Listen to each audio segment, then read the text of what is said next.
In this episode, we're joined by Dave Gerhardt, the VP of Marketing at Drift and a bit of a legend in the Digital 22 office. We chat mainly about B2B podcasting, marketing and loads of other good stuff. Sorry for the drilling at the beginning. There's a building site downstairs that kind of screwed us over, but it does stop after a couple of minutes. If I was trying to market this water bottle that I'm drinking out of right now, right? The first thing that I would do if this company was like, we're having trouble selling these, first thing that I would do is say, okay, well, show me what you're doing in marketing today, and show me what everybody in your industry is doing. Show me what all your competitors are doing. And if I find out that everybody in that industry has a blog, has a podcast, and is doing events, then the first thing that I would do is not try to do one of those three things, but try to find something that they're not doing.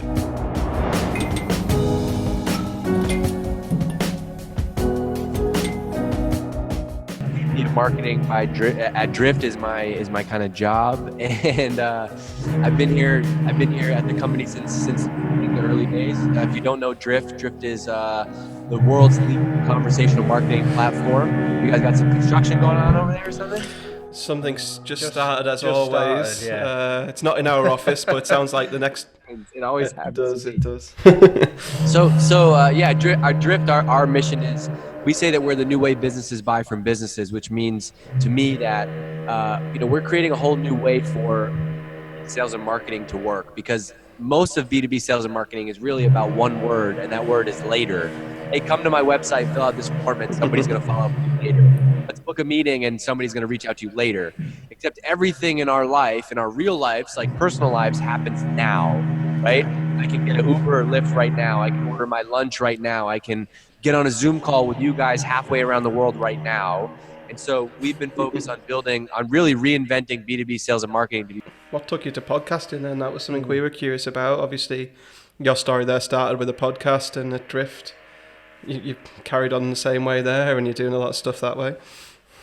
I got really into podcasts probably like 2013 and 14, because that's when I really got into startups, and so I started listening to This Week in Startups, which is a good podcast that had a lot of interviews with tech companies, except all the podcasts, all the interview guests were like companies from San Francisco, and I was like, I'm in Boston. Like, there's so many cool founders and companies, and I'm sure you guys feel the same way about where you are, right? Yeah. Like, there's so much cool stuff happening over here.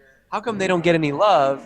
And so I tweeted out one day, I said, someone should start a podcast about, startups in Boston. And like 3 people responded, and they were like, why don't you just start that? And I was like, oh shit, I don't want to do that. Like, how am I going to do that? And, so I did it, because I had always kind of had this itch to have, like, earlier in my career, I always had this itch to have a side project, because like I was at a big company, and I was at a couple big companies before this. And when you're earlier in your career and you're at a big company, you don't really get to press any of the buttons. You kind of just like you're a cog in the wheel behind the scenes. And so I was super curious. I wanted to start my own website. I wanted to start a blog. I wanted to have my own, email newsletter. I wanted to try to run ads. Like, I wanted to just do all that stuff because I was kind of obsessed with marketing.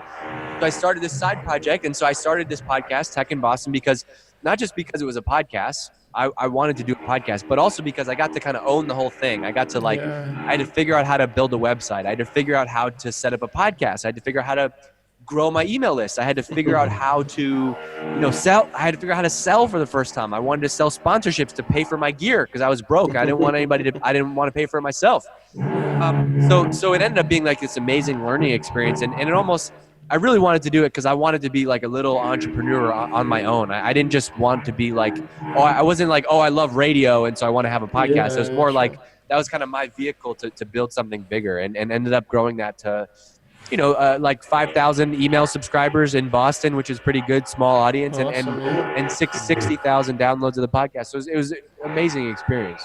There's 2 things that I've heard that story on one of the Seeking Wisdom podcasts, where you told the story of how you met and how you joined Drift. I think that it shows a lot about where you are, that there's that many subscribers available for such a niche podcast, and what a thriving tech world it is. But then the other question, it made me think of a question, was what kit did you start with? Because just before we started recording, you were asking about why we've got 3 mics. One's plugged in so you can hear us through the laptop better, but we've got all our new podcast kit here. What did you start with, and what have you got now? So I started with no equipment of my own. One of the engineers at my last company before HubSpot, he was like a DJ on the side. And I was like, do you have a USB mic? And he was like, yeah. I was like, can I borrow it? And it was literally this one, the blue Yeti. Cool. I was like, put this in my backpack. That's what that is as well, yeah. Except I'm doing the same thing that you guys do. That mic is backwards. You're supposed to talk into it on the side with the logo. So you tell your tech guy, we got to work on that. I knew that. Oh, no. Yeah, that's better. You're supposed to talk right here. Yeah, like this. And so I recorded the first 5 episodes like with it backwards. I had no idea what I'm doing. No wonder we struggled. If anyone's heard the first 30 episodes of this podcast, that explains a lot. Yeah, that makes sense. So like I have a borrowed microphone. It's backwards, and I'm in a conference room that is like all concrete and it's so echoey. So that's like, look, I hate the people that have I don't hate them personally, but the excuse of like I don't have the gear, I don't have the budget. You can do a podcast today from your phone. There's an app now called Anchor where you can literally just download that and record podcasts right into your phone, right? And so I just got a mic. Like the best advice is just start. So I had somebody else's mic. I plugged it right in. I had no audio recording. You can record right into QuickTime on your MacBook, right? And just figured out how to edit it in like GarageBand. And that was honestly my first like 10 episodes were me recording on a backwards microphone into QuickTime, and then I would edit it on my own in GarageBand. And then I upgraded and I got Adobe Audition to edit the audio a little bit better. I basically got 5 tips from somebody, and then I just wrote them down in an Evernote note, and I just used them on every, then I would go in and edit it. It'd be like, it needs to be at this level. You need to cut this here. Okay. So any idiot could do that, like me. I'm not very technical. And then, so for Tech in Boston, the whole time I edited all the audio by myself. It's so easy to figure out, especially if you're in marketing today, you do so many more complex stuff. To be honest, creating a funnel in Google Analytics is 1,000 times harder than starting a podcast if you really want to break it down like that. Yeah. So what was the format of the shows, and was it Q&A? Was it chat like this, or? Yeah, it was just like this. It was like Q&A. I would prepare for the episode. I would research that person and figure out where they went to school and articles that were written about them, and that was good. And but I think what got better is once I became really comfortable in that format, and I think if you don't know somebody, you need questions. So I always would over prepare, because I'm sure you guys have felt this, right? Which is I would always over prepare just in case the person was terrible at interviewing. And there's so many people who really successful people, they're not always great at interviews. And so the mistake that I would make is I would find somebody who looked amazing on paper, the CEO of some big name company with some amazing resume, and then you interview them and you ask them a question and you want it to be a conversation, and they're like, yes, my sweatshirt is black. Yeah, we've been there. Yeah, not a pain. Next question. You're like, no. I want this to be a conversation. I want you to. So that helped me evolve, because I remember I don't know who specifically it was, but the first time I had that experience, I was not prepped, and they were not a good interviewer. So then we're just sitting across the room like a really bad first date. That lesson taught me always prepare, right? I don't ever prepare now, and that's only because I've done literally 1,000 podcast episodes. I can talk to anyone about anything now and figure out how to get that out of them. But I would always over prepare just in case that person was a bad interviewer. Then I could at least kind of just play host and guide them around to the things I wanted to get out of them, right? But honestly, the people that were the good interviews, I would be prepared, and then 2 minutes into the interview, not even have to look at my notes, because you just know that, hey, the conversation is going to go. And that was that was a good learning experience, because you got to be able to figure out how to do it, even if somebody doesn't want to have a conversation with you on the other end. Yeah, it's funny it's funny when that happens, and we had that scenario and we were really prepped, and about halfway through the scheduled time, the Zoom call cut off, and we were like, we've run out of questions. Absolutely. Where do we go from here? Yeah. But we managed to pull it round, I think. Just about. You can do a lot with editing. Well, you also have to like be comfortable with like, if you know that that's not a good interview. Yeah. I've kind of learned you have to just be like, you know what? I'm not doing this for that person. So I don't care if that person thinks I'm weird and doesn't like me. I'm doing this for my audience. And so my job is just to like try to get something out of them for the audience and hope that they get it. And, you know, there's even been conversations where I've said to somebody, man, that interview with so-and-so was so awkward. And they're like, oh, you couldn't really tell. And so like, I think it's a lot of it is like when you see somebody's face and you're sitting next to them or on Zoom, it might kind of feel worse than it actually is sometimes, you know? Did you used to film your tech podcast, your Tech in Boston?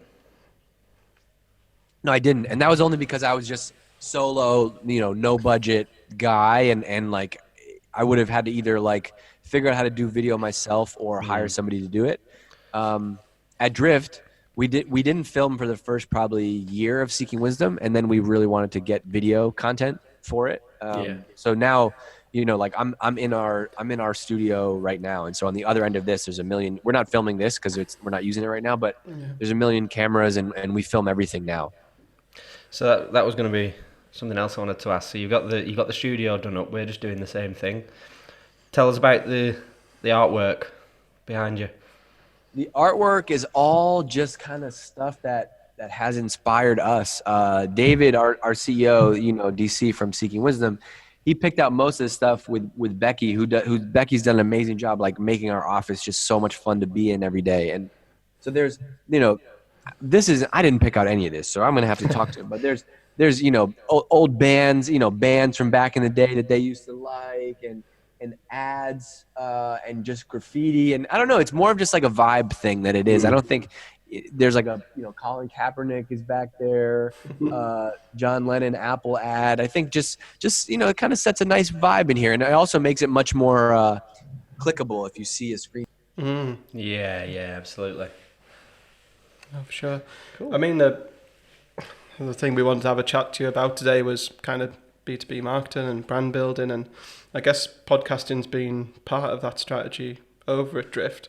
How have you found that? What's it done for you guys? What do you think it brings to the table in your marketing at Drift? I mean, it's done everything for us. Like for us, like I'll just use talking to you two as an example. I have no idea who you guys are. You don't know who I am, right? But you're saying I know you. I know your story. I've listened to Seeking Wisdom, and so I think to me that's podcasting has been a channel that I've seen a connection with an audience that you don't see on any other channel, right? Like I've never done an interview with somebody and they're like, man, I love your blog. Because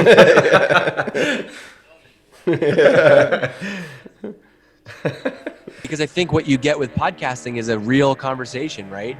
Where somebody is at the gym, they're walking to work, they're cleaning the house, they're doing yard work, and like I'm literally in their ears, and it's not scripted. It's the same way that I talk to my friends, my family, my wife, my daughter. I am the same person in everything that we do that you would see if you ran into me on a Saturday night after I've had a beer or two. Like I am the same person that I am right now, and I think that's why podcasting has been an amazing channel, because you can't really fake it, right? You can do the highly edited kind of NPR style stuff, right? But for us at Drift, we've just wanted to be very conversational, because our bet was that, look, if people can get to know us as people, that's going to disarm them, and people want to buy from people. And so ultimately, if we play the long game, people will want to work with us.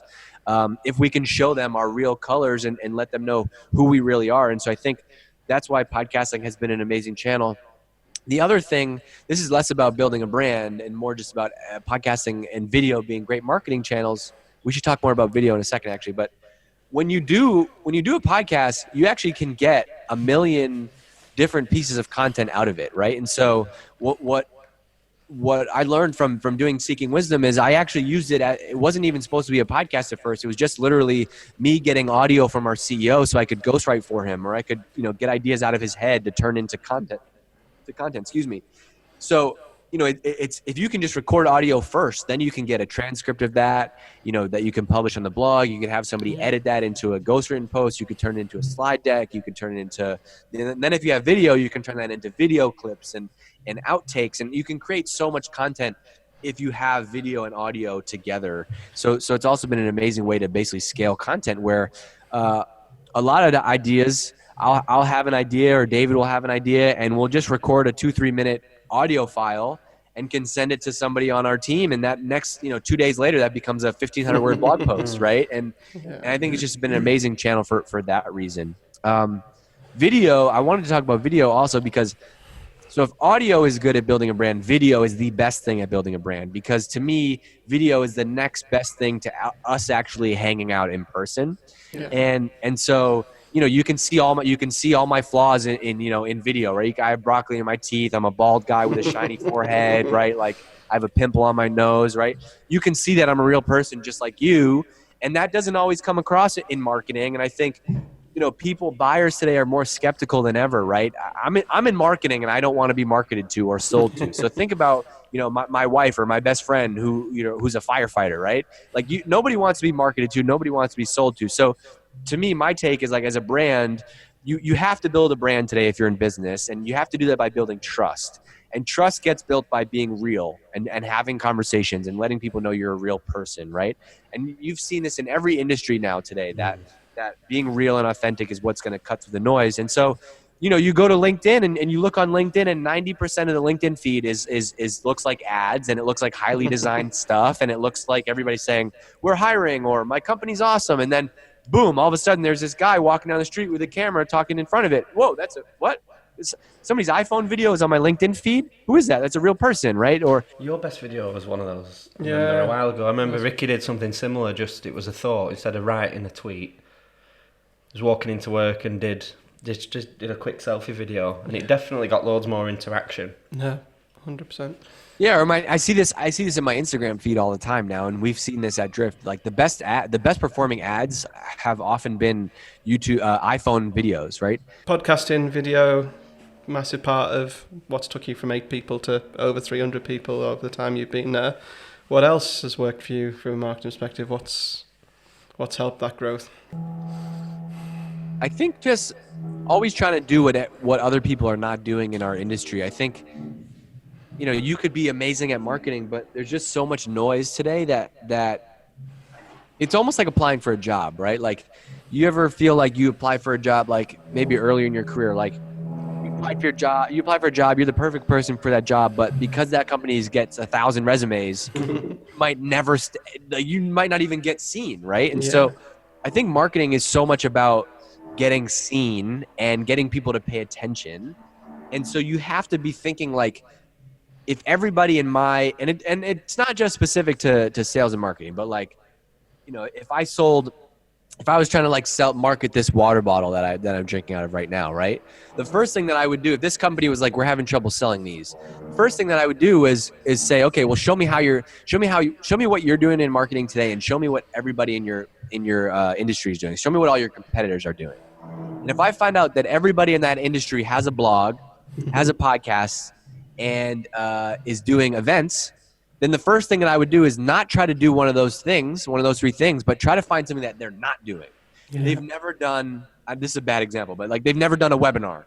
Okay, then I want to do a webinar about water bottles, right? Because that's not a channel that a lot of people are on right now. And so I think it's always about you have to basically stack the deck so you can give yourself the best chance at talking to the people that you want to talk to. And so if you're just coming out of nowhere trying to compete if everybody in your industry is spending millions of dollars on events and you don't have the budget to do that, then don't play on that field. Go find a field where you can play on. One thing that's kind of worked for HubSpot, like you say, you used to work out, was this sort of building the movement around inbound and this sort of coining that term, if you like. And you guys are doing a similar thing with conversational marketing. It's like synonymous with kind of what you do, and people talk about it without even mentioning you or with mentioning you. How much of a part has that been around having this sort of movement around a type of marketing? You just had the bobblehead on camera there. Having this sort of movement around conversational marketing. How's that played out for you guys? It's been great. Yeah. How'd you build a movement like that? I mean, many people will want to do that. People can come up with a word and a phrase for their industry, but This one goes back in the marketing history book. So if you read great old school marketing book is called The 22 Immutable Laws of Marketing by Al Ries and Jack Trout. And the second rule is if you can't be first in a category, go and create your own. yeah. And I think that's the playbook that we've run here. And there's so many examples of that, right? Where, hey, let's talk about Salesforce for a second, right? Salesforce did not invent the CRM. There was a company that was already doing very well before them, a company called Siebel. The difference was Siebel, it was a pain in the ass. You had to come to your office, install it on site. It was a 2-year contract and super expensive, and nobody liked it. And so Salesforce said, hey, we're the first CRM that's in the cloud, right? And they kind of came up with this whole cloud-based CRM and cloud-based software, on-demand software. And so they were able to resegment that market and have people say, I already know what a CRM is. Oh yeah, I would like this. I would just like to go to salesforce.com and log in. And so they basically repositioned the whole market. And yeah, HubSpot is another great example of that with inbound, right? They coined a term, and I think the other thing is like coining a term like inbound marketing or conversational marketing or whatever else is out there, right? It gives your people an easy way to explain like who they belong to, right? I'm sure Seth Godin has talked about this somewhere in his world about like building your tribe, but like I think at Drift, at least we've always been doing this. We just didn't give it a name until 2 years ago. And so things took off for us once we named it. And that was such a good marketing lesson to learn, because if you can't name it, how are other people going to go and tell their friends, right? Yeah. Oh, I go to this gym. Okay, that's cool. I wear these shoes. Okay, they're Nikes, right? I do. And so for us at Drift, it was like, I do chat-based marketing. I do, instead of forums, we use message. Like, so it wasn't until we gave it a name. And I actually don't think the name is that important. What you name it is not important. It's more like, can you give it a name that people can remember? And then can the market start saying that name back to you? And that's when you have something. And so when we named it, it was really amazing because people outside of the world started calling it conversational marketing. Gartner started calling it conversational marketing. G2 Crowd started calling it conversational marketing. Our customers, even people using competitive products and our competitors started talking about conversational marketing. So that's not to say that we came up with the perfect name, but that's to say that like a lot of factors were right. The timing was right in the market. We came up with a name that was right enough, and then people were able to take that and run with it. A couple of questions from people in our office to wrap up. But before that, I think we want to talk about Hypergrowth coming to London in a couple of months. So, for anyone who's not aware or not got their ticket yet, what could they expect from the event? So Hypergrowth is one of my favorite times of year at Drift, and so we wanted to start an event. Like every company in this space has events and conferences. We wanted to start an event that does not feel like a conference. We want it to feel like a day that is about you. And buying a ticket to Hypergrowth is like an investment in yourself, in your personal and professional growth. And so instead of just bringing in, marketing speakers to tell you 6 ways to, decrease your CPC on Facebook by 7%, right? We want to bring in authors and athletes and musicians and entrepreneurs and motivational speakers. And so the first year of Hypergrowth, we had somebody we had a meditation expert or whatever that you call that person lead a meditation. So imagine 1,500 people in a conference room at once being led through a guided meditation. And so that was the first year of it. Last year it expanded to Boston and San Francisco. We had almost 5,000 people there. And this year we wanted to really, bring Hypergrowth outside of the US. And so London was the first place for us to do that. Perfect fit. We have a bunch of customers and partners out there. And so we're bringing Hypergrowth to London. It's June 10th. The lineup is amazing. It's hypergrowth.com. Go to the website. It'll do a better job selling who's on the agenda than I can. But it's amazing, and I'm just sad that I can't be there. But it's okay. I'm having our second child, and probably not a good time to get on a plane and fly to London. So you'll have to deal with DC alone. No, cool. Yeah, our team's going. They can't wait. Lineup looks amazing. It's funny. So the reason I was late for this is because David and I we typically write his keynote for Hypergrowth together every year, and that's done. And we went through the story today, and so we're a month out, and we have the keynote done, and it's It's super exciting, and we're actually making the biggest product launch we've ever made on stage at Hypergrowth in London, and like I'm so excited. It's gonna be like an Apple style like unveiling of something new that we've been working on. So it'll be I can't wait. I'll be probably sitting on the couch with a baby on my chest somewhere, going through Twitter, looking at everybody. So Amazing. Oh, that'd be good. I know where you'd rather be overall, though. So. Yeah, exactly. Okay, so a couple of questions to wrap up. We've had you're a big learner. You're always learning, right? And you're very busy, obviously. So when you learn all these new exciting things and new ideas and new theories, how do you find the time or the resource or the brain space to put it into action?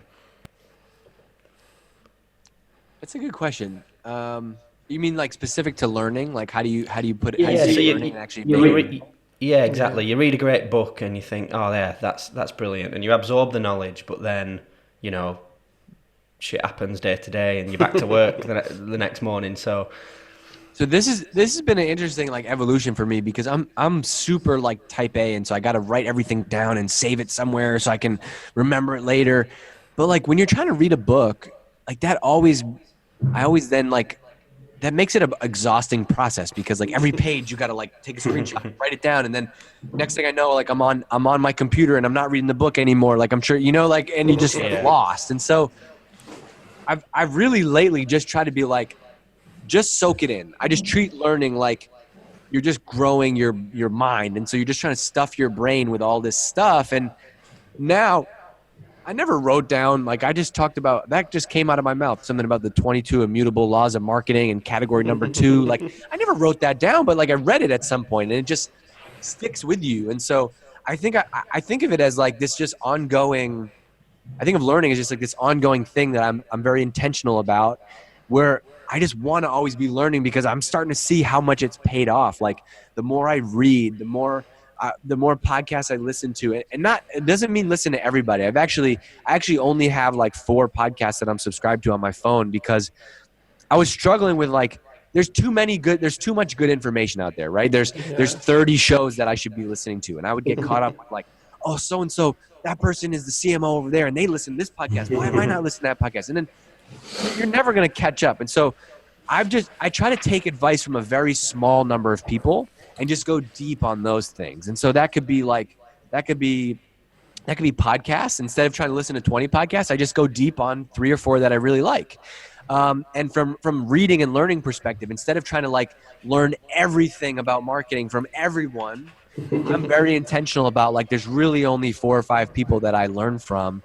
And then I also am very intentional about like the topics that I learn. So I kind of have 2 tracks that I think about from learning. Number 1 is personal development. And so I read a lot of like I read books like The Power of Now about like meditation, or I'm reading like a parenting book right now, because I didn't read any books the first time around. And even though I think I've done a good job, I just think it's cool. Like I think I want to learn how to be like this amazing person overall. And you also kind of learn how to be better at marketing just from other things that have nothing to do with marketing. Then I have this other track which is specific to marketing, and that's I don't read those books before bed because they get my mind racing, but like I try to carve out 20 minutes a day to read some more tactical marketing stuff. And that could be watch YouTube videos about a keynote from a conference that I follow and I wasn't able to go to. Or read a book about, read a copywriting book. And that's more like intentional kind of studying time. And so I don't care too much about learning other stuff. And I think that's also been liberating, right? Which is like, I'm listening to a book right now about Jim Rohn. So Jim Rohn was Tony Robbins' coach. He's like a motivational speaker and educator and teacher. And he's like, you can't worry about everything. You can't worry about the why behind everything. He's like, why is the sky blue? It just is, right? Why does the sun come up every day? It just does. And so like, I've also had to become okay with like, I'm not learning about this topic. I used to care about like SaaS metrics and building a product and growth marketing and all this other stuff. I'm like, I don't have time for that. I got to focus on like, I got to double down on the things that I'm good at and just try to invest in those areas. And, one great lesson in a book that I learned from David is called a book called Managing Oneself by Peter Drucker. And it's all about finding your strengths and weaknesses. And I used to always think, oh, I'm not good at, I just use math as one good example, right? I'm terrible at math, but I'm pretty good at writing. So, okay, don't worry about writing, but I'm going to go like get better at math. And Drucker's point is like, that's stupid, because why not go invest more in the thing that you're already good at so you can be incredible at that one thing versus like, even if I get better at math, that might take me from like, you know, like terrible to average. I'm still then average at math, right? Where I have the opportunity to be incredible at writing, and the ROI of being incredible at something is a million times more than being average at something. And so it's all this advice is just like double down on your strengths. Like I think the advice about working on your weaknesses is usually not that great. I think that's something you say a lot as well. Yeah, no, I like that. I'm going to read that. Doubling down on what's working. Yeah. And it applies to anything as well. I've never thought of applying it to your own mindset like that. So what it's also been helpful from like a team building and hiring perspective, because you know, you can't have people who are great at everything. It's good to have some specialists, but like, you know, it allows you to build a team where everybody's kind of focused on their strengths, and you don't have to worry about, you know, kind of spreading everything very thin. No, for sure. So, can you remember any of the podcasts that you're enjoying at the minute? Can you share those? I can share some of them. Some of them are a secret. So you got Inbound After Hours. Obviously. Listen, after this interview, I'm never listening to you two. No way. No. Talk complete rubbish all the time and drink beer. I wouldn't recommend it. Let's see. I'll just pull up my app right now. So my favorite podcast right now is actually Joe Rogan's podcast, and super interesting because it's like he's arguably the most famous podcaster. He does 150 million downloads, but so it's funny for me to say that, but I never listened to it because I'm like, oh, he's like a comedian, like I don't, and some of his stuff is like, you know, whatever.